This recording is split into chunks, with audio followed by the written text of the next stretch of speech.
आप सबों को जय मसीह की। एक बार फिर हमारे खुदावंद प्रभु यीशु ख्रिस्ट के मधुर और प्रेमी नाम में मैं आप सबों का स्वागत करता हूं। और पिछले एक वीडियो मैंने जो दिया था, जब गौरैया गिरती हैं, जब त्रासदियां घटती हैं, ये वीडियो मैंने जब दिया था, बनाया था, तो इसमें मैं एक विशेष सब्जेक्ट को लेके चलने की बात कही थी, और वो है चट्टान पर खड़ा होना। मतलब कैसे एक विश्वासी चट्टान पर खड़ा होगा और ताकि वो उसे कोई भी चीज़ नहीं हिला सके। चट्टान पर खड़ा होने वाले को ना परिस्थितियाँ, ना हालात, ना आंधी, ना तूफान, उनकी ज़िंदगी में आई हुई कोई भी परिस्थिति, न अंधकार की सामर्थ, न शैतान, कोई भी चीज़ हिला नहीं सकती। उनका विश्वास परमेश्वर पर इतना अडिग होता है, इतना दृढ़ होता है कि उन्हें कोई हिला नहीं सकता, और वही अपने परमेश्वर के करीब होते हैं।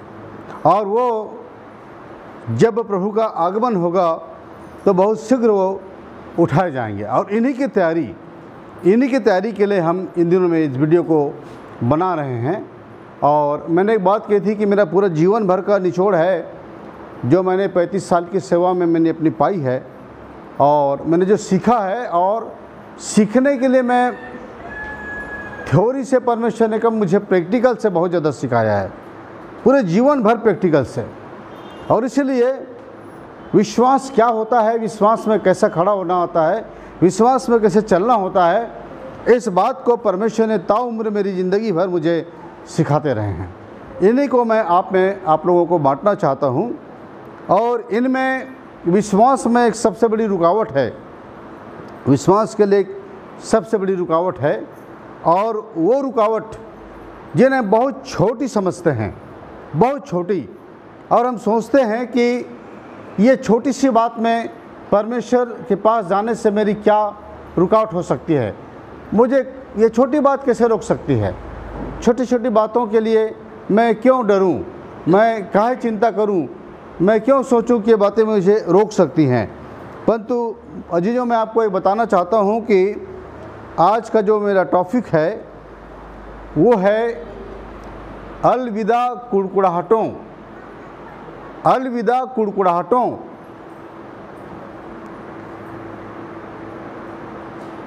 अलविदा कुड़कुड़ाहटों, गुड बाय ग्रमलिंग्स, गुड बाय ग्रमलिंग्स, अलविदा कुड़कुड़ाहटों।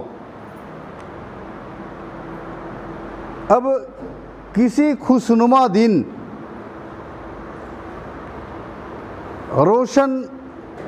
खुशनुमा और रोशन दिन, जब आप घर की खिड़की खोलते हैं तो बहुत सुंदर हवा का झोंका आता है, और बहुत सुंदर आपको महसूस होता है।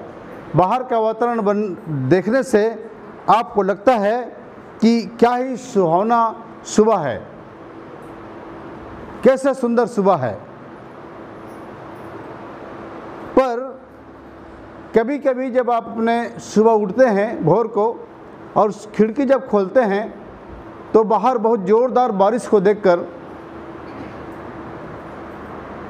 आप धन्यवाद नहीं दे पाते। आप एकदम अंधकार में दिन को देखते हैं, सुबह को देखते हैं जो अंधेरे से भरा रहता है और मूसलाधार बारिश होती रहती है। तब उस समय आप खिड़की के बाहर नज़र डालते ही आप एकदम निराश हो जाते हैं। हो सकता है आपने अपने शब्दों में कुछ ना कहा हो, पर आप महसूस कैसा करते हैं? शब्दों में भले कुछ नहीं कहा, लेकिन महसूस कैसा करते हैं? आप अच्छा महसूस नहीं करते। आप सोचते हैं कि बारिश आ गई, आज मेरा काम नहीं हो पाएगा, और आप उस दिन धन्यवाद के शब्द आपके मुंह से नहीं निकल पाता। कुछ और चीज़ें आपके अंदर महसूस होती हैं। जो आपको चाहिए, केवल वही चीज़ें जब आपको मिलती हैं तब आप ईश्वर को धन्यवाद देते हैं। लेकिन जो आप नहीं चाहते, कभी वो आपके जीवन में आ जाती हैं, वो परिस्थितियाँ, तब आप क्या करते हैं? क्या आप खुदा को धन्यवाद देते हैं? या शिकायत करते हैं, या आपके जीवन में शिकायत होती है, या आपके अंदर एक कुड़कुड़ाहट आती है। अब आप सोचते हैं, आप बोलते हैं कि थोड़ी बहुत शिकायत करने में क्या दिक्कत है, थोड़ी बहुत शिकायत में क्या गलत है, क्या फर्क पड़ता है। जब थोड़ी बहुत शिकायत कर दें तो तमाम फर्क पड़ता है, तमाम फर्क पड़ता है। देखिए, जो विवाह सलाहकार हैं, विवाह काउंसलर हैं, वे बताते हैं कि छोटी छोटी बातों में विवाह टूट जाती है, दाम्पत्य जीवन अलग हो जाता है। छोटी छोटी बातों में विवाह कोई बहुत बड़ी बातों से टूटती नहीं है, छोटी छोटी बातों में विवाह टूट जाती है। ये विवाह सलाहकार बताते हैं, मैरिज काउंसलर।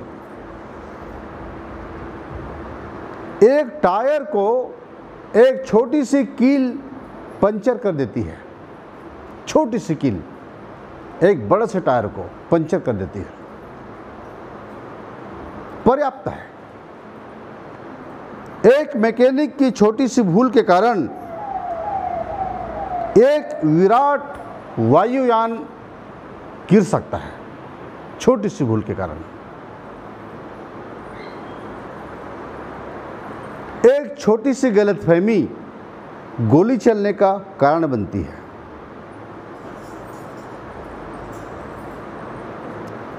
गुस्सा का एक छोटा सा शब्द दो व्यक्तियों के बीच दुश्मनी उत्पन्न कर देती सदा के लिए। हम सोचते हैं कि छोटी छोटी बातों का कोई महत्व नहीं, छोटी छोटी बातों का बहुत बड़ा महत्व है, क्योंकि हम छोटी छोटी बातों में ही जीते हैं, छोटी छोटी बातों में ही हमारा जीवन है। बहुत लंबे समय से चलता हुआ प्रेम भी कई बार छोटी सी गलतफहमी के कारण से वो प्रेम में अलगाव आ जाता है, दरार आ जाती है। दो दोस्तों के बीच, दो मित्रों के बीच फूट आ जाती है, और उनमें आने के लिए कोई बड़ी बात नहीं होती, बहुत छोटी बात होती है। खाने पर हमारा मेज का रवैया कैसा रहता है? जब आपकी पत्नी रोटी जला देती है तब आपका भनभनाना कैसे होता है? कभी आपकी सब्जी में नमक ज़्यादा हो जाए तो फिर आप पत्नी पर झिड़कना शुरू कर देते हैं, और ऐसे करके ये आपकी हरकतें देखी जाती हैं कि आपकी हरकतें कैसी हैं। ये खुदा बाप आपकी हरकतों को देखता है। सुपरमार्केट की लाइन में आपका व्यवहार कैसा होता है? कूटते रहते हैं, चिढ़ते रहते हैं आप। रिजर्वेशन कराने गए, लाइन लंबी हो गई, कोई आपके थोड़ी देर हटने पर कोई आदमी उस जगह ले लिया और आपको बोलता है सबसे पीछे जाओ, तब आप क्या कहते हैं? कुड़कुड़ाहट और क्रोध और गुस्से से भर जाते हैं। कुड़कुड़ाना इतनी आसानी से हो जाता है कि हमको समझ नहीं आता कि हम इतनी जल्दी से कैसे कुड़कुड़ा डालते हैं। और कुड़कुड़ाहट धन्यवाद देने का उल्टा है, विपरीत है। शिकायत विश्वास का उल्टा है। प्रियो, जब शब्दकोश को देखेंगे तो शब्दकोश में लिखा है शिकायत करने का अर्थ है दोष लगाना।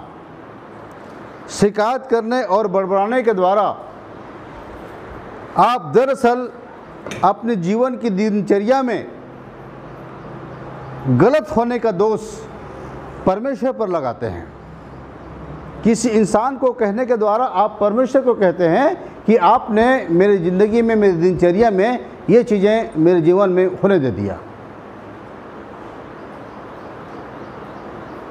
और इस तरह से हम दोष और किसी पर लगाते हैं, लेकिन सारा दोष लगता है परमेश्वर पर। जब इस्राएली दोष मूसा पर लगाते थे तो परमेश्वर कहता था मुझ पर दोष लगा दिए। और इस तरह से मूसा पर दोष लगाकर जब वो कुड़कुड़ाते थे तो परमेश्वर क्रोध से भर जाते थे। क्यों?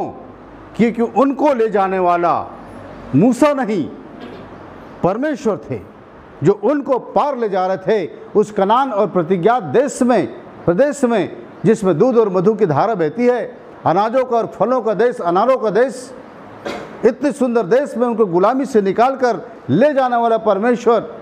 और जब भी किसी चीज़ पर वो कुड़कुड़ाते तो मूसा तो उनको लेके चला जा रहा था, लेकिन सब कुछ खिलाने और पालने वाला, पिलाने वाला, देने वाला, उनकी हिफाजत करने वाला परमेश्वर थे। इसलिए जब भी वो कुड़कुड़ाते तो सीधा सीधा परमेश्वर का क्रोध उनके ऊपर आता था।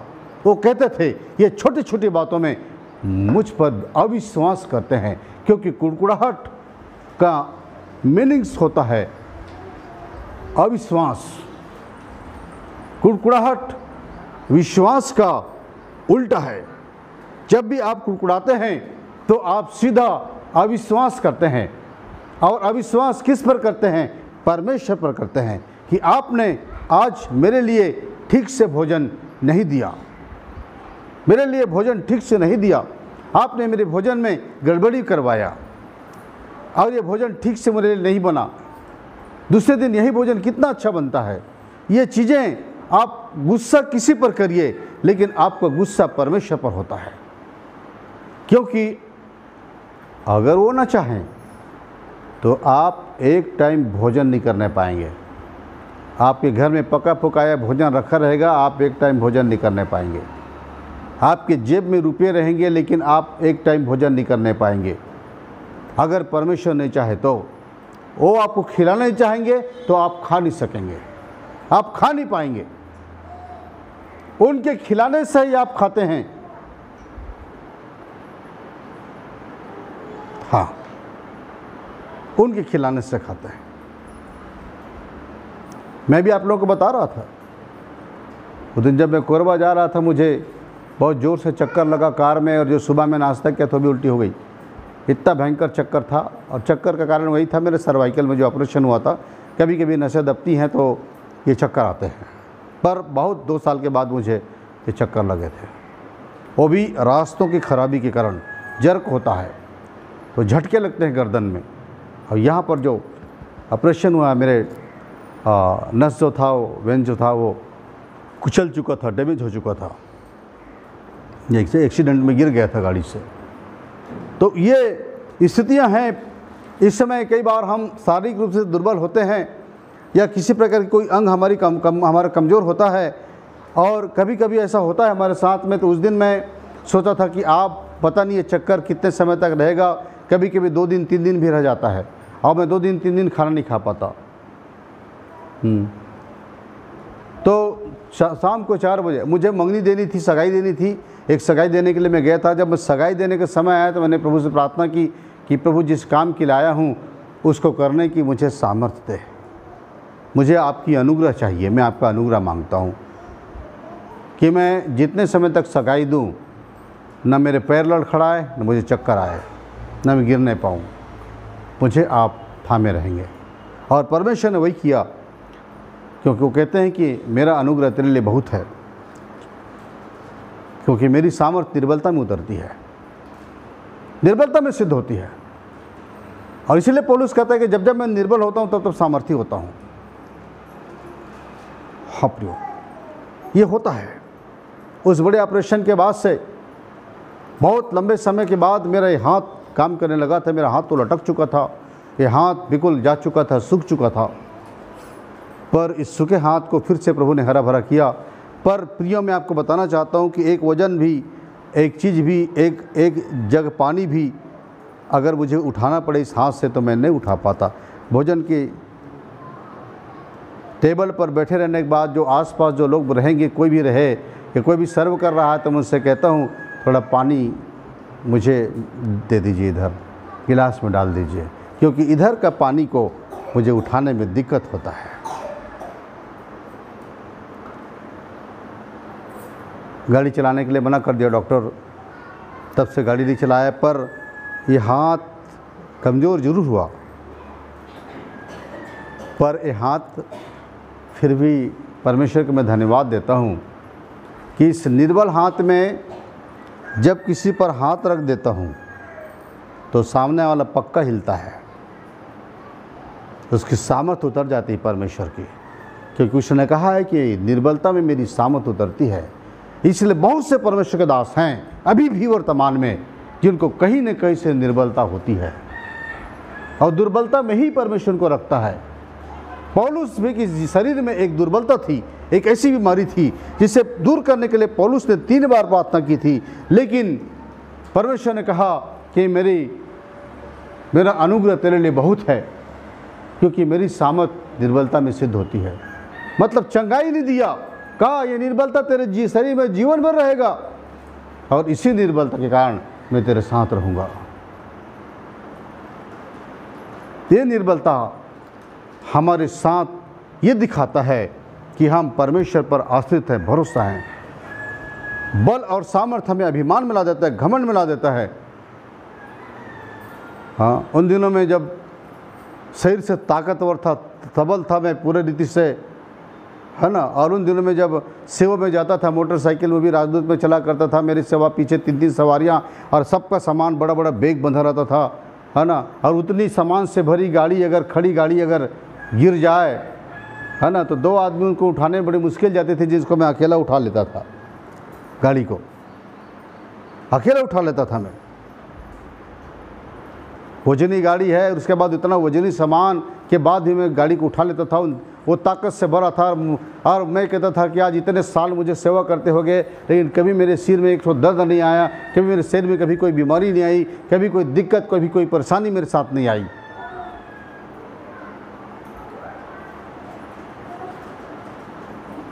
और जहाँ मैं रहता था वहाँ के लोग, उस नगर के लोग कहते थे, जब मैं दूसरी जगह आया जहाँ पर चर्च बनी, अब मैं बीमार पड़ा, लगातार 5 साल में बीमारी में चलता रहा और कई प्रकार की समस्याएं मेरे जीवन में आती रही।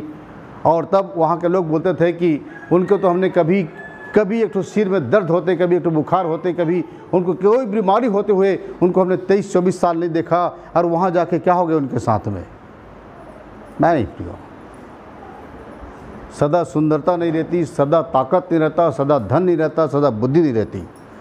परमेश्वर जब हमें तैयार करते हैं तो अपने तरीके से तैयार करते हैं। अब उसने देखा कि विश्वास पर मैंने इतना सिखाया है, और जब मैं इसको उल्टा इसके जीवन में वो काम करूँगा, और जब ये बिस्तर पर जाएगा, जब ये बिस्तर पर जाएगा, तो उसके बाद मेरे साथ ये क्या रिएक्ट करता है, मेरे साथ क्या रिएक्ट करता है, ये इसके जीवन में विश्वास किस जगह पर मिलेगा मुझे। मैं देखना चाहता हूं कि मेरा दास विश्वास की किस जगह पर खड़ा है, क्योंकि वो मुझे चट्टान पर खड़ा करना चाहते थे, और मुझे एक ऐसी तकलीफ दी जिसमें दिन रात उल्टियां करता था, और रातों को रात भर में उल्टियां, पता नहीं कहाँ से इतनी उल्टियां करता था मैं। मेरे सिरहाने पर एक बाल्टी हमेशा रखा रहता था, रात भर मेरी पत्नी मेरे कारण से सो नहीं पाती थी, उठ उठ के मुझे संभालती थी, देखती थी, और मुझे यहाँ वहाँ लेके जाती थी।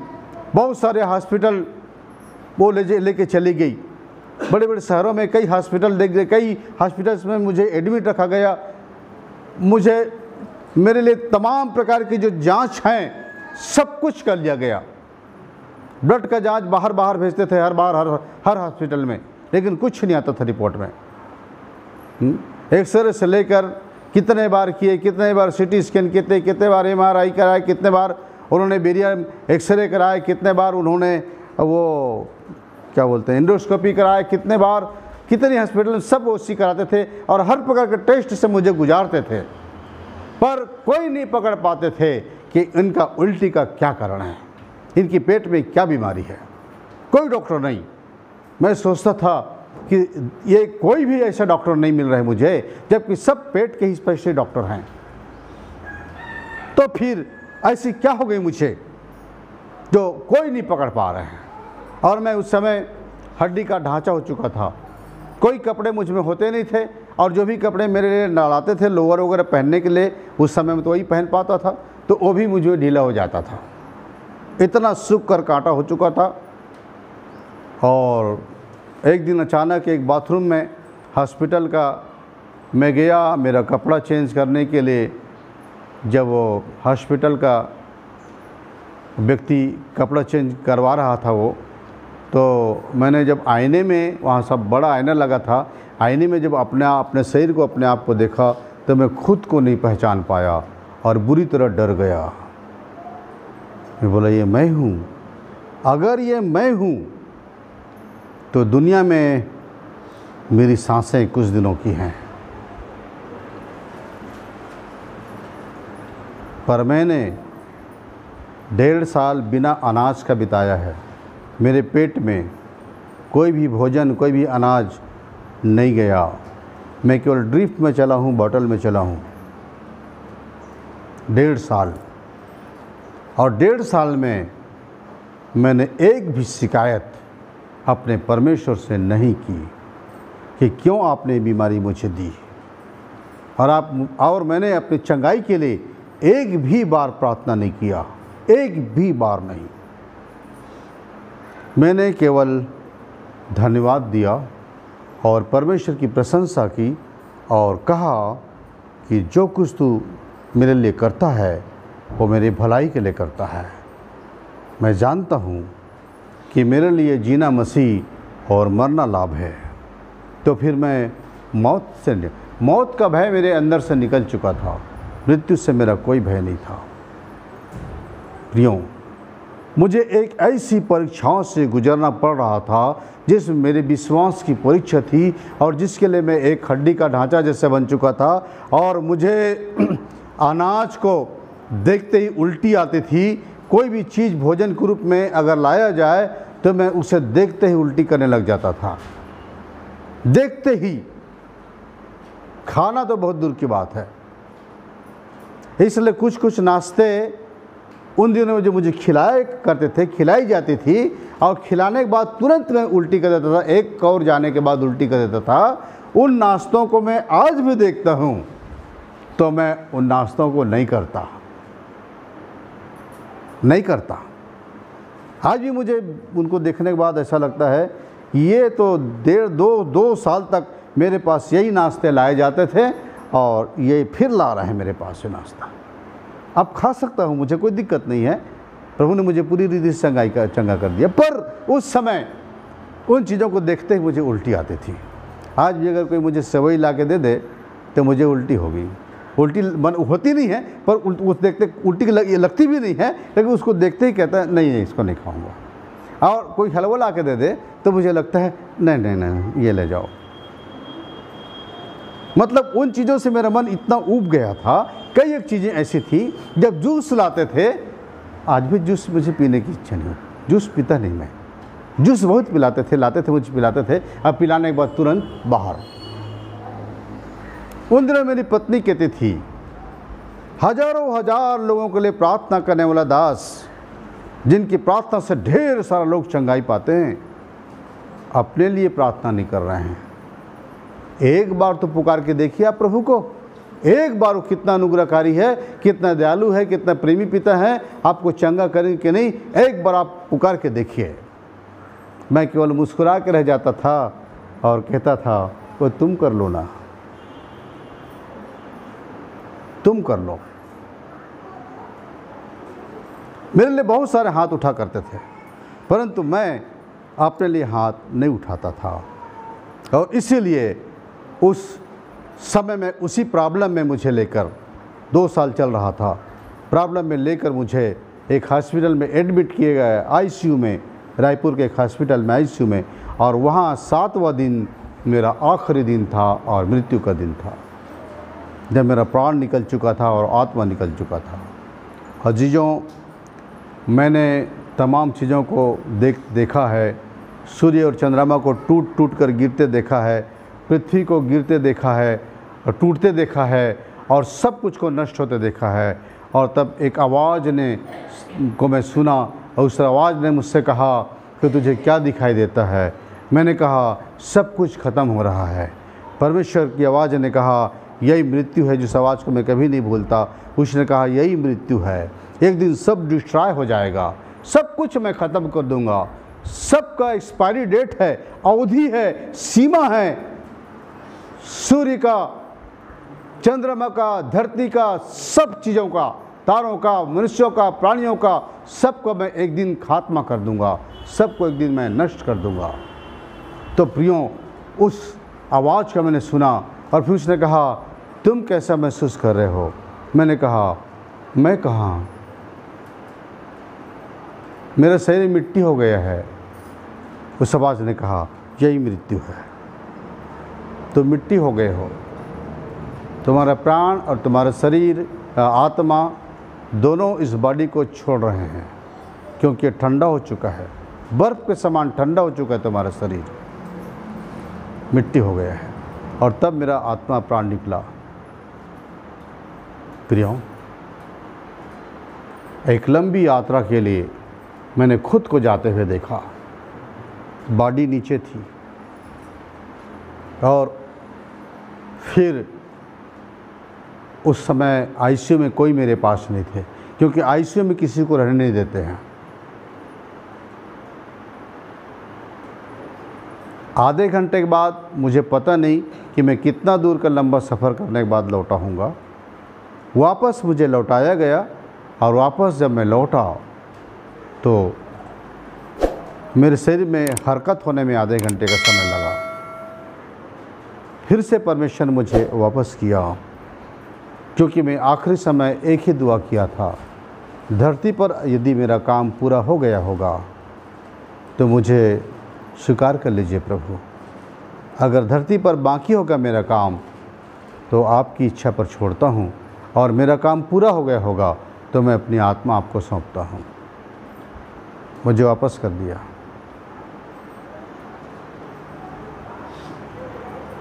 क्यों? पर मैंने अपना एग्ज़ाम दे दिया। मैं विश्वास की कुश्ती लड़ा, पौलुस जैसा कहता है ना, मैं भी अपनी विश्वास की कुश्ती लड़ा, और उतनी दुख और तकलीफ़ और बीमारी में भी मैं प्रार्थना नहीं किया अपने लिए, केवल परमेश्वर को धन्यवाद दिया और कहा, रोमी 8:28 जो मेरा आपने मुझे सिखाया है, हमें पिछले वीडियो में बताया था, तीन गोल्डन पद के विषय में।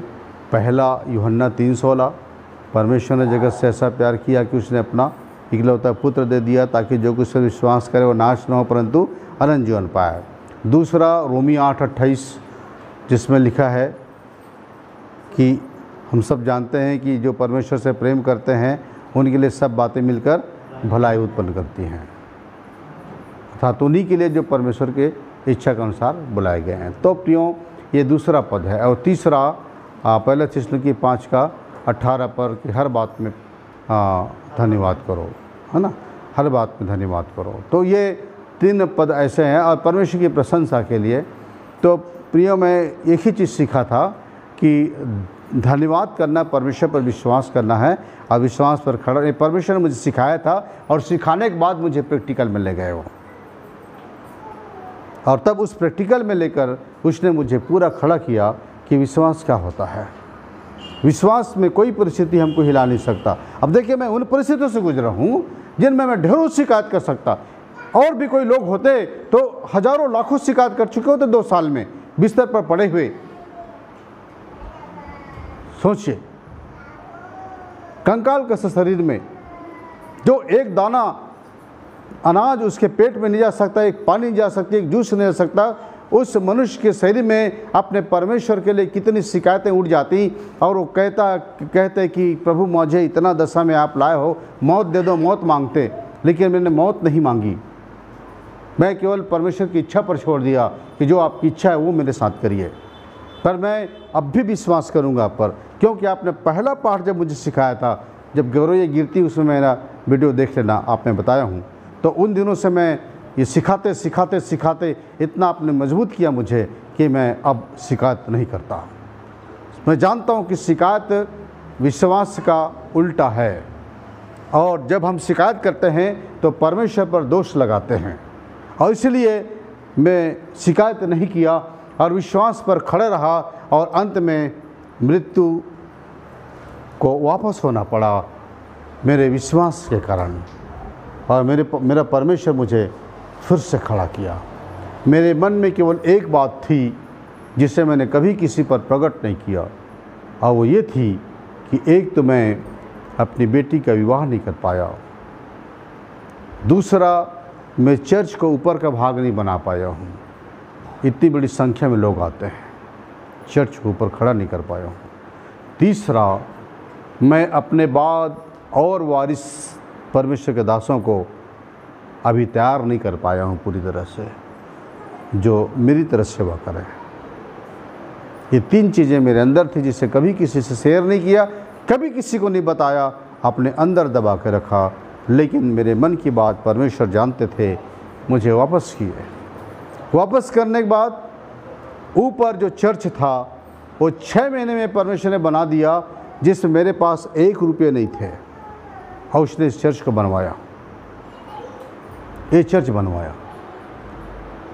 उसके चर्च बनने के बाद में ठीक 4 महीने के बाद में, जबकि मेरे पास कुछ नहीं था, सब कुछ ख़त्म हो चुका था, खर्च चुका था। मेरे मसीह भाइयों ने मेरी बहुत मदद की थी उन दिनों में। वो खुद ही पेड करते थे सब चीज़ों को, बिलों को, जितने बिल्स आते थे। मेरे पास कुछ नहीं था। उन्होंने मेरी बेटी का शादी करवाया, और अब मैं केवल एक ही चीज़ मांग रहा हूँ कि हे परमेश्वर, ये चीज़ अपने लोगों को तैयार करके, सेवक लोगों को ऐसा तैयार कर कि आगे जाकर वे दूर दूर तक आपके राज्य को बढ़ा दें, फैला दें।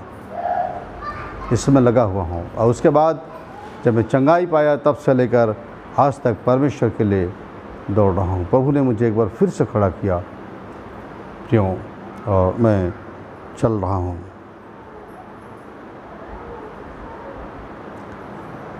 इसलिए 1 कुरिन्थी 10 अध्याय का 10-11 पद को हम पढ़ते हैं।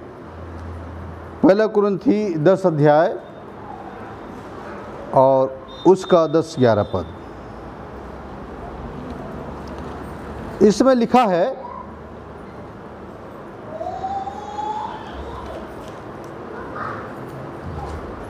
और न तुम कुड़कुड़ाओ, जिस रीति से उनमें से कितने कुड़कुड़ाए और नष्ट करने के वाले के द्वारा नष्ट किए गए।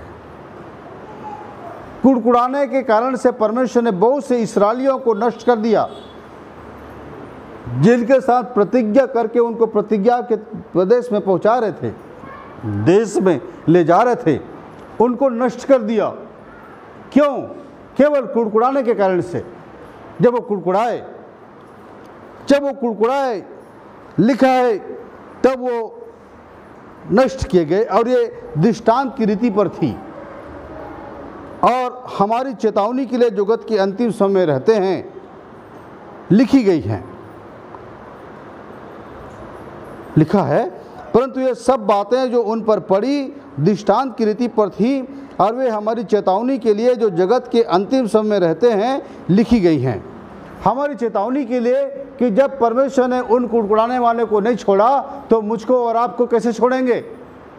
आपको और मुझको कभी नहीं छोड़ेंगे जब आप कुड़कुड़ाने वाले रहोगे। और आप लोगों में से बहुत से हैं जो यहाँ पर भी चर्च में बैठे हैं, बहुत से लोग हैं जो कुड़कुड़ाते हैं। बात में आपके अंदर से कुड़कुड़ाहट आती है, और नहीं तो कम से कम मन के अंदर, मुंह में नहीं निकाल पाते तो अंदर अंदर भुनभुनाते रहते हैं आप। हाँ, आपके लिए ठीक ना होने के लिए। तो ये लिखा है कि तुमको कुड़कुड़ाना नहीं चाहिए। यह कुड़कुड़ाने वाले के लिए मैं आपको बता रहा हूँ, उनमें से कुछ कुड़कुड़ाए और विनाशक के द्वारा विनिष्ट किए गए, मार दिए गए, नाश कर दिए गए।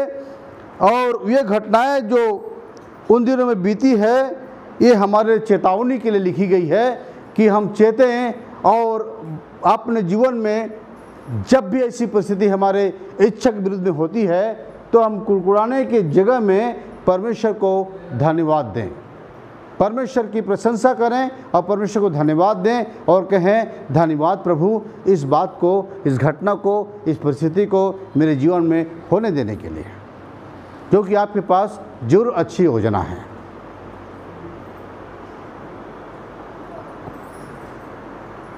पौलुस इस्राएलियों के व्यवहार की चर्चा कर रहे थे कि मिस्र देश से निकलकर प्रतिज्ञा किए हुए देश के प्रस्थान के समय, वहाँ तक पहुँचने के समय उनका व्यवहार कैसा था, कैसा व्यवहार था उनका।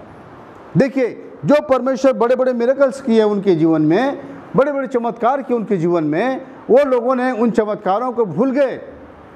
दिन को मेघ का खंभा और रात को आग का खंभा, अग्नि का खंभा बनकर चलने वाले परमेश्वर उनके आगे आगे रूबरू थे, उनके आगे आगे चला करते थे, और उसके बाद भी वो इस्राएली अपने परमेश्वर को पहचान नहीं पा रहे थे, अपने परमेश्वर पर विश्वास नहीं कर पा रहे थे। लाल समुद्र को दो भाग करते हुए होते हुए उन्होंने देखा है, जो कभी इतिहास में कभी ये घटना कभी घटी नहीं है कि समुद्र दो भाग हुआ हो। उसके बाद भी वे परमेश्वर पर विश्वास नहीं कर पा रहे थे और कुड़कुड़ाते थे। जंगल में मन्ना के लिए कुड़कुड़ाते थे, जंगल में जो परमेश्वर को भोजन कराते थे उन भोजन के लिए कुड़कुड़ाते थे। ये कुड़कुड़ाहटें उनकी ज़िंदगी में बार बार आती थी। जब भी पानी नहीं मिला तो कुड़कुड़ाए, खाना नहीं मिला तो कुड़कुड़ाए। क्या ये चीज़ें हमारे जीवन में नहीं होती? जब समय पर खाना नहीं मिलता तो आप कैसे करते हैं? कुड़कुड़ाते हैं आप।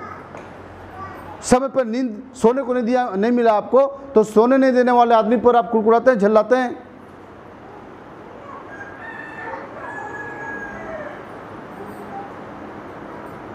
बहुत सारी बातें हैं एक कुड़कुड़ाहट के विषय में प्रियो। और मैं आपको एक बात और बताना चाहूँगा, जो 40 वर्ष तक ये लोग जब कुड़कुड़ा रहे थे तो परमेश्वर धीरज धरे हुए था, अपने बच्चों के लिए धीरज धरे हुए था। जब वो कुड़कुड़ाते थे, सह रहा था।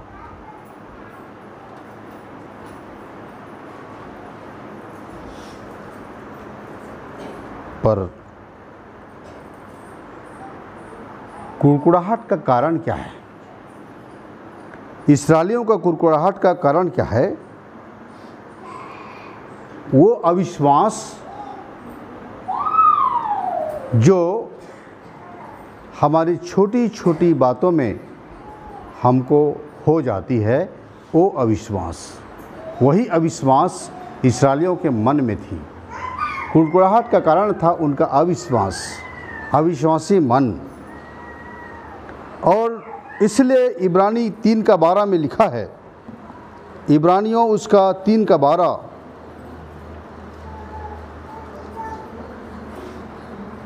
इब्रानियों 3:12 में लिखा है, हे भाइयों चौकस रहो कि तुम में ऐसा बुरा और अविश्वासी मन न हो जो तुम्हें जीवते परमेश्वर से दूर हटा ले जाए। अविश्वासी मन हमें परमेश्वर से दूर हटा ले जाता है। और अविश्वास कैसा होता है? कुड़कुड़ाहट से होता है। और आप अपने जीवन में घटित होते हुई हर एक बातों के लिए आप कुड़कुड़ाते हैं और दोष लगाते हैं। तो दोष लगाना, मैं इनका डिक्शनरी में से शब्द आपको आगे बताऊंगा, दोष लगाने का डिक्शनरी में क्या अर्थ है ना। तो आप दोष लगाने के द्वारा परमेश्वर पर दोष लगाते हैं और ये आपका मन अविश्वासी होता है, आपका मन बुरा होता है जो परमेश्वर को पसंद नहीं है। यही ये वचन इब्रानी 3:12 में जो बताया है।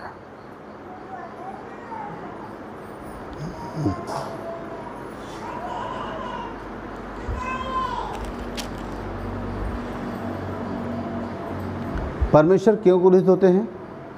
परमेश्वर क्रोधित क्यों होते हैं? हम पर क्रोध क्यों करते हैं? और क्रोध के कारण हमारे ऊपर दंड क्यों देते हैं, क्यों भेजते हैं? या आपके जीवन में जब कुड़कुड़ाहट और अविश्वास से भरा रहेगा तो आप प्रतिज्ञात देश में, स्वर्गीय देश में, आप परमेश्वर के स्थान तक, उनके सिंहासन तक आप कभी नहीं पहुंच पाएंगे। और इसका परमेश्वर के क्रोध का एक कारण मैं आपको बताता हूं, और वो कारण है इब्रानी 3:10। इब्रानी 3:10 में लिखा है, इस कारण मैं उस समय के लोगों से क्रोधित रहा, इस कारण मैं उस समय के लोगों से क्रोधित रहा और कहा, इनके मन सदा भटकते रहते हैं और इन्होंने मेरे मार्गों को नहीं पहचाना, मेरे मार्गों को नहीं पहचाना। इनका मन सदा भटकते रहता है। देखिए, जो चीज़ आपके पास नहीं है और वो चीज़ दूसरों के पास है, आपके मन में कुड़कुड़ाहट आती है कि उसके पास क्यों, मेरे पास क्यों नहीं। जो चाहत आपकी इच्छाएं हैं, जो लालसाएं हैं, जो इच्छाएं हैं, जो ज़रूरतें हैं आपकी, जो अनचाही भी ज़रूरतें हैं, वो आपकी पूरी नहीं होती और हर चीज़ों की लालसा आपको शरीर करता है, क्योंकि लालसा शरीर के अंदर एक लालसा और भूख होती है। भूख, जैसे लिखा है ना, जोक की दो बेटी होती हैं, जो कहती है दे दे दे दे दे दे। वैसी ही ये शरीर है, इसके दो बेटियां हैं, ये जोक है, इसके दो बेटी हैं, हमेशा चूसने का काम, हमेशा लेने का काम, दे दे दे दे दे दे। ये दो बेटी हैं, लालसा और अभिलाषा, लालसा और अभिलाषा, ये दो बेटियां हमेशा दे दे दे, हमेशा लालसा, हमेशा इच्छा, हमेशा अभिलाषा, ये मांगती रहती हैं, कभी तृप्त नहीं होता। आँख कभी देखने से तृप्त नहीं होती और कान कभी सुनने से तृप्त नहीं होती। ये दोनों चीज़ को कितना दिखाओ, ये आँख कभी तृप्त नहीं होती और ये कान कभी सुनने से तृप्त नहीं होते।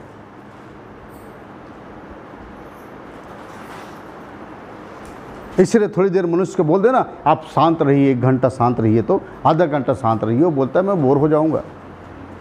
मुझे कोई भी खबर सुनाते रहो लेकिन मेरे कान सुनते रहें, मुझे कुछ भी चीज़ दिखाते रहे तो मेरी आंखें देखती रहें।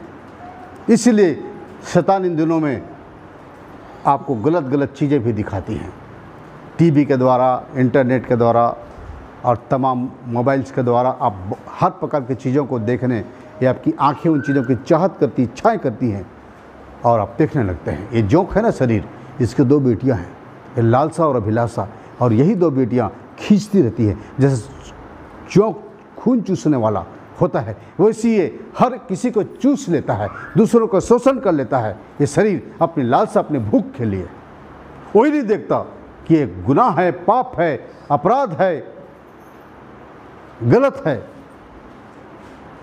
परमेश्वर की दृष्टि में गुनाह है, व्यवस्था का तोड़ना है, व्यवस्था के विरुद्ध है, परमेश्वर की आज्ञा के विरुद्ध है।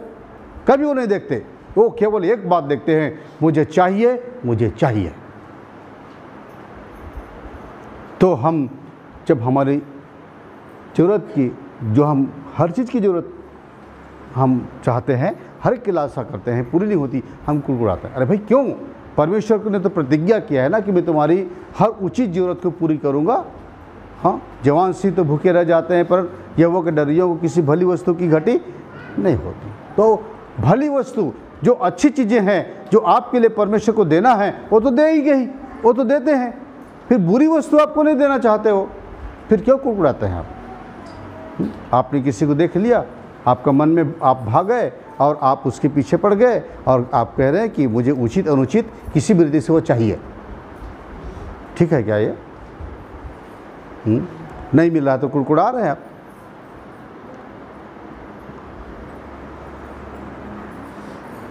ये शिकवे शिकायतों की और बड़बड़ाहटों के कारण इस्राएली अपने प्रतिज्ञात प्रदेश में प्रवेश नहीं करने पाए। उसी प्रकार आप भी अपने कुड़कुड़ाहटों के कारण, अपनी बुड़बुड़ाहटों के कारण, अपने भुनभुनाने के द्वारा, अपना शिकायत करने के द्वारा आप परमेश्वर तक नहीं पहुंचने पाएंगे। जिससे आप सबसे छोटा चीज़ समझते हैं, कुड़कुड़ाहट को, शिकायत को, वही सबसे बड़ा पाप में गिना जाता है। क्योंकि इसी के द्वारा पूरे जितने पुराने इस्राएलियों को निकाला था परमेश्वर ने मिस्र देश से, 40 साल उनको भटका के जंगल में ख़त्म होने दिया, और तब नई पीढ़ी को यहोशू और कालेब के नेतृत्व में वो यरदन पार करवाया और कनान तक पहुंचाया। इनको, पुराने लोगों को नहीं, जो अविश्वासी मन रखते थे, जो बात बात में कुड़कुड़ाते थे, इनको नहीं। और मैं एक परमेश्वर के दास के बारे में आपको बताना चाहूँगा, जो अपने विषय में बोलते हैं, बताते हैं। वो परमेश्वर के दास का नाम है मर्लिन आर कैर्थर्स, अमेरिका के हैं। मर्लिन आर कैर्थर्स वो सोचते थे, वो अपने पर घमंड किया करते थे और कहते थे कि शायद ही मैं कुड़कुड़ाता हूँ, शायद ही, और मैं शायद ही कभी ज़ोरों से बड़बड़ाता हूँ, मैं ऐसा नहीं करता। इसलिए वो अपना चेहरे पर हमेशा एक मुस्कुराहट बनाए रहते थे। लोग देखते थे तो सोचते थे ये सदा आनंदित रहने वाला मनुष्य है और सदा खुश रहते हैं, किसी बात में कभी कोई शिकायत नहीं, कभी कोई कुड़कुड़ाहट नहीं। कितना अच्छा प्रभु के दास है। लेकिन परमेश्वर ने जब उनके सामने आईना दिखाया, उनको दिखलाया कि आईना देखो और तुम अपने आप को देखो कि तुम कुड़कुड़ाने वाले, आदतन कुड़कुड़ाने वाले हो कि नहीं। तब वो कहते हैं कि वास्तव में मैं स्वीकार किया कि मैं एक आदतन कुड़कुड़ाने वाला हूँ। क्यों? क्योंकि देखिए, जब उसे सुबह सुबह बिस्तर से उठना पड़ता था, बहुत सुबह कहीं उठना पड़ता था, तब वो कुड़कुड़ाते थे, भीतर ही भीतर कुड़कुड़ाते थे। इतने सुबह उठा दिए, इतने सुबह उठा दिए। और जब कोई घर का सदस्य बाथरूम को गंदा छोड़ देता था, टॉयलेट को गंदा छोड़ देता था, तब वो जी भर कर भुनभुनाते थे बाथरूम में। और जब उन्हें लेट हो जाता ड्यूटी जाने में, ऑफिस जाने में, और उनको नाश्ता लेट हो जाता था तो जल्दी जल्दी नाश्ता करते थे, तो भुनभुनाते रहते थे अंदर अंदर कि इतना देर में नाश्ता मिला है मुझे। और जब वो काम में जाते थे तो लोग उल्टा पुल्टा काम करके देते थे उनको, जब गलतियां करके देते थे, तब वो अंदर ही अंदर बहुत कुड़कुड़ाता था। उसकी इच्छा अनुसार जो भी काम नहीं होता था तो वो कुड़कुड़ाते थे। उधारी बिलों के लिए, फ़ोन की बिलों के लिए, टेलीफोन के, कार का समय पर जब कार स्टार्ट नहीं होती थी तब ज़ोर से अंदर से भुनभुनाते थे। आगे जाने पर लाल बत्ती को देखकर लेट हो रहा होता था और सामने जब लाल बत्ती को देखते थे तो ज़ोरदार भुनभुनाते थे। अंदर भयंकर कुड़कुड़ाहटे कि लाल बत्ती किसी समय लाल होना था, इस समय जलनी थी। हाँ, मैं ऐसे लेट हो चुका हूँ। और ऑफिस में पहुँचने के बाद जब ज़्यादा वर्क करना पड़ जाता था ऑफिस में, और वापस जब समय पर रात को अपने बिस्तर तक नहीं पहुंच पाते थे ठीक समय पर, उनका बहुत लेट हो जाता था, तब जम के कुड़कुड़ाते थे अंदर से। बाहर से नहीं कुड़कुड़ाते थे, बाहर से उसने अपने मुंह को बंद कर लिया था, लेकिन अंदर सारी कुड़कुड़ाहटें भरी हुई थी, जिनको परमेश्वर आईना दिखाकर उनको दिखा रहा था, बता रहा था कि देख बेटा, तू सोचता है कि देखने वाले लोग तुझे कभी कुड़कुड़ाने की दशा में नहीं देखते, तेरे घर के लोग भी, लेकिन तेरे अंदर देख, तू कितना कुड़कुड़ाता है अंदर से और कितना भुनभुनाता है अंदर से, और कितना तेरे अंदर दोष, शिकायत तेरे अंदर होती है लोगों के लिए। अंदर देख। हम बाहर से बड़ा अपने आप को मुस्कुराने वाला बना लेते हैं, बाहर से बड़ा कुछ भी हो जाए तो कोई बात नहीं, ऐसा बोल रहे हैं, लेकिन अंदर से बोल रहे हैं ये है ना, अंदर से गुस्सा हो रहे हैं, अंदर से उसके लिए हमको क्रोध आ रहा है, अंदर से उसके लिए कुड़कुड़ाहट निकल रही है, ऊपर से कुछ नहीं ऐसा बोल रहे हैं, लेकिन ऊपर अंदर से और है। इसी को परमेश्वर कहते हैं कि तू आदतन कुड़कुड़ाने वाला है मर्लिन, आदतन। मेरे सामने निर्दोष नहीं बन सकता, तो लोगों के सामने बन सकता है। जिस दिन तू अपने अंदर भी ये तमाम चीज़ों को अंदर बाहर से जीत लेगा, उस दिन तू विश्वास में खड़ा होगा और औरों को विश्वास के विषय सिखाएगा।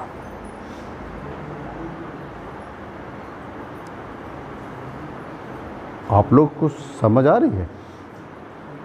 आप लोगों को लग रहा है कि ऐसी परिस्थितियां और हालात आपके साथ भी होती है और आप भी बहुत भुनभुनाते और बहुत कुड़कुड़ाते हैं, बोल नहीं पाते हैं। बहनें इधर देखें, बैठी हैं, भले अपने ससुराल में सास के आगे मजबूर, ससुर के आगे मजबूर, बोल नहीं पा रहे, लेकिन अंदर अंदर भारी भुनभुनाहट है, बहुत कुड़कुड़ाहट है अंदर से, है ना, वो रहती है। कई बार पति के लिए ऊपर से तो मुस्कुरा देंगे, लेकिन अंदर से पति के लिए गुस्सा भी है। आ रहे हैं, बड़ा लेट में आ रहे हैं, हम मेरी तो परवाह नहीं करना, ये काम कही थी, कुछ नहीं किया है, हिलाने को बोली थी, अभी तक नहीं लाया, लेकिन अंदर से ऊपर से कुछ नहीं कह रहे हैं, पर अंदर तो सब बातें हैं।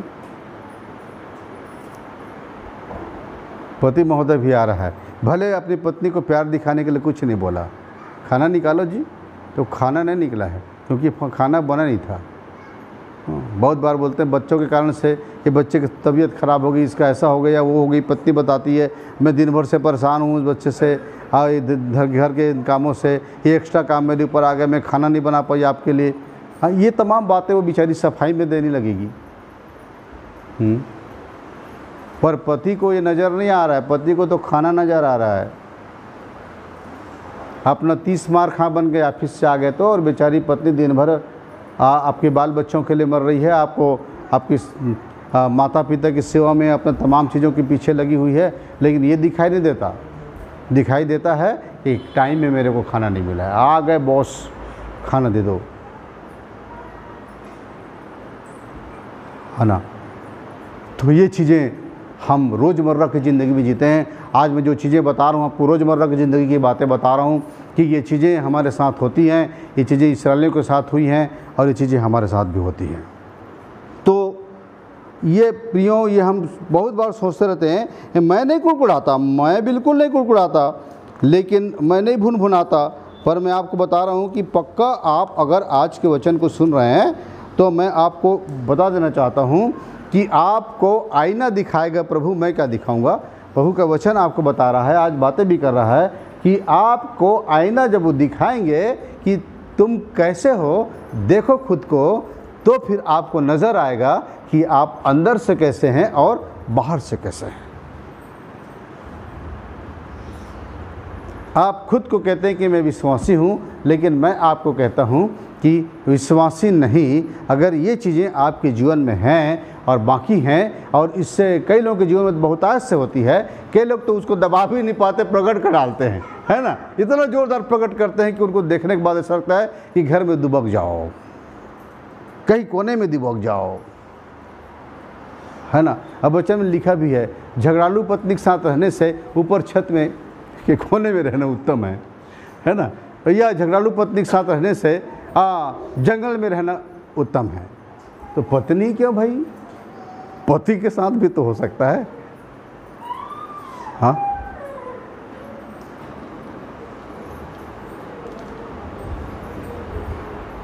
बर्दाश्त करना इतनी बड़ी बात नहीं है। जब बॉस आपके बार बार आपके ऊपर चिल्लाते हैं तो आपके अंदर आ ही जाता है कुड़कुड़ाहट, उसके लिए गुस्सा आ ही जाता है। अरे ये क्या बताऊँ, ये मेरी जगह होता ना तो इसको पता चलता, ये बॉस है ना, इसलिए हुक्म चलाना इनका काम है, यह है।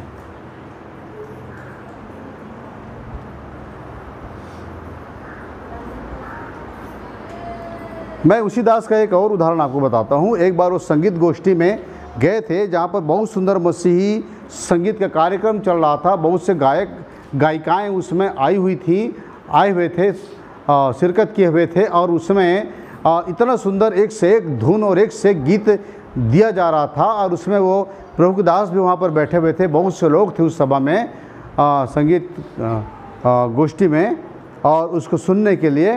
तो सुनते सुनते ही अचानक उसके मन में एक विचार उभरा। उसके मन में एक इच्छा होती थी कि काश मैं भी ऐसी ही गाने बजा सकता, ऐसी गाने गा सकता, लेकिन मेरा तो गला बेसुरा है और मैं कभी कोई वाद्य यंत्र बजाना जानता ही नहीं हूँ, कभी कोई वाद्य यंत्र बजाना नहीं जानता, काश मैं इनकी जगह मैं होता। ऐसे उनके अंदर एक विचार आ रहा था। तो फिर एक और विचार जो पवित्र आत्मा के द्वारा उनके अंदर आया, वो उस विचार ने कहा कि तुम कोई वाद्य यंत्र नहीं बजा सकते, तुम कोई वाद्य यंत्र नहीं बजा सकते, या तुम कोई अच्छी मधुर गीत नहीं गा सकते, क्या तुम इसके लिए धन्यवादी हो?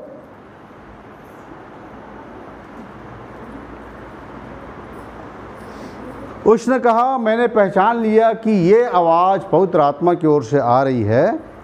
और तब फिर उसने अपने सीट पे पहलू बदला और कहा कि नहीं प्रभु, मैं अभी तक धन्यवादी नहीं हूँ। मैंने अपने जीवन में कभी आपको इस विषय पर धन्यवाद नहीं दिया कि मैं एक अच्छा कभी कोई वाद्य यंत्र नहीं बजा पाता, इसके लिए आपको धन्यवाद नहीं दिया। और न कभी कोई गीत नहीं गा पाता, मेरा आवाज़ अच्छा नहीं है, इसलिए भी मैं आपको धन्यवाद नहीं दिया। पर मैं शुक्रगुजारी होना चाहता हूँ, मैं आपको शुक्रगुजार हूँ। अभी तक आपको शुक्रगुजार नहीं हूँ, पर अब होना चाहता हूँ।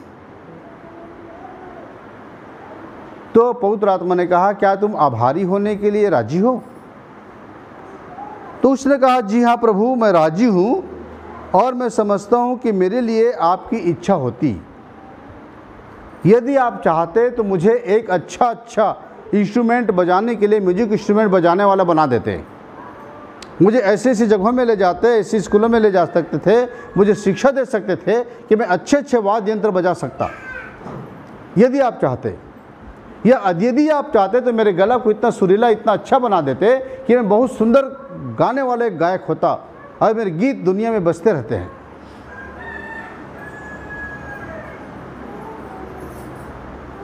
लेकिन ऐसा मेरे साथ नहीं है। मैं इसके लिए आपको शुक्रगुजार हूँ, मैं आपको शुक्रगुजार हूँ कि ये सारी बातें मेरे लिए नहीं हैं, आपने नहीं चाहा।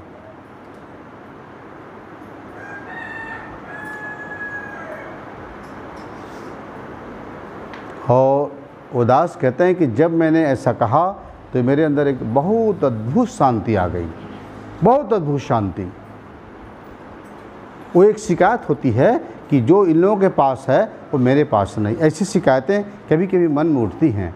तो वो उसके अंदर एक बहुत अद्भुत शांति से भर गया कि परमेश्वर ने आज मुझसे बात किया कि मैं तुम्हें चाहता तो ये दे सकता था, पर मैं नहीं चाहता। क्यों? कि आगे परमेश्वर का आत्मा ने कहा मैं तुम्हें ये सिखाना चाहता हूँ कि जब तुम कभी कर्णप्रिय संगीत बजाते, किसी वाद्य यंत्र से कोई अच्छा धुन बजाते, तो चंद लोगों को प्रसन्न करने पाते। जब कोई सुरीला गीत गाते तो दुनिया में चंद लोगों को तुम खुश करने पाते। लेकिन जब तुम मेरा शुक्रगुजारी शुक्रगुजार होते हो, जब तुम मेरा धन्यवादी होते हो, तो मुझे प्रसन्न करते हो।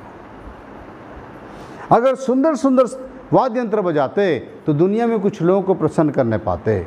अगर मधुर गीत गाते तो दुनिया में चंद लोगों को प्रसन्न करने पाते, खुश करने पाते। लेकिन जब तुम मेरी तारीफ करते हो, जब मेरी प्रशंसा करते हो, जब मेरा यशोगान करते हो ऊँचा उठाकर, और जब मुझे धन्यवाद देते हो, जब मेरे शुक्रिया अदा करते हो, तब मुझे प्रसन्न करते हो, मैं प्रसन्न होता हूँ। अब आपके लिए मैं छोड़ता हूँ कि आप किसको प्रसन्न करना चाहते हैं, कि लोग ताली बजाएं और आपको वाहवाही दें और वाह क्या गीत है, क्या आवाज़ है, क्या संगीत है, ये कहें, या वो बाप कहे मेरा बेटा तू कितना सुंदर है, तू कितना अच्छा है, तुझसे मैं कितना प्रसन्न हूँ। किसने कहा? परमेश्वर पिता ने पुत्र के लिए, यीशु मसीह के लिए कहा कि तू मेरा